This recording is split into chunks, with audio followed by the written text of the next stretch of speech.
vraiment de leur proposer des méthodes d'apprentissage qui vont les mettre en situation je dirais, de réussite, dans la mesure où on va toujours y aller progressivement, et puis surtout, ils ne vont jamais être face à des notions qui sont floues. Ils seront toujours confrontés à des notions qui sont explicitées et qui leur permettent d'avancer petit à petit, et surtout avec un souci de rigueur, à la fois en français comme en mathématiques, un vrai souci de rigueur, avec ce qui est, ce qui n'est pas, l'exception, et sans être dans l'à peu près.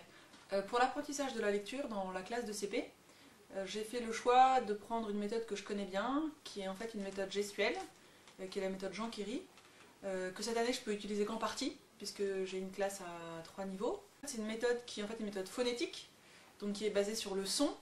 Donc les enfants voient les sons progressivement, c'est un son pour 2 jours, et puis donc l'enfant avance étape par étape. C'est une méthode qui pourrait être apparentée aux méthodes dites syllabiques. Thomas observe le balancier. Il imite le balancier avec sa main et il fait en même temps le bruit de l'horloge qui fait très doucement. Regarde. T. Je le refais une fois. L'enfant va partir de l'unité simple, de la lettre, pour ensuite aller à la syllabe, au mot et ensuite à la phrase.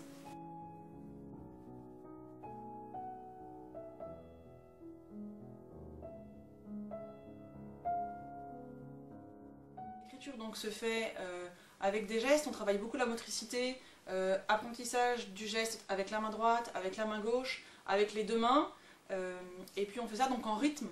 Et ça crée une espèce de dynamique et un climat dans la classe qui je trouve est important pour le CP et qui met l'enfant donc dans une dynamique d'apprentissage où il n'est pas noyé dans quelque chose qu'il ne maîtrise pas, c'est à sa portée et en même temps eh bien, il y a un climat joyeux. Tourne la grande ours, tourne la petite ours, il n'est pas de nuit sans matin, le soleil reviendra demain.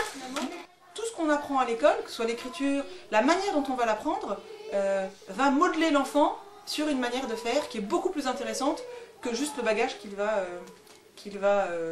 s'approprier. Ce qui je trouve est le plus important dans ce que j'ai envie de transmettre aux enfants, c'est que les enfants donc aient une intelligence des choses, ça c'est vraiment ce qu'il y a de plus important, avec une grande cohérence à la fois avec la dimension aussi spirituelle qui va s'incarner dans tout ce qu'on fait, en histoire, donc une intelligence des choses et puis beaucoup de joie à travailler.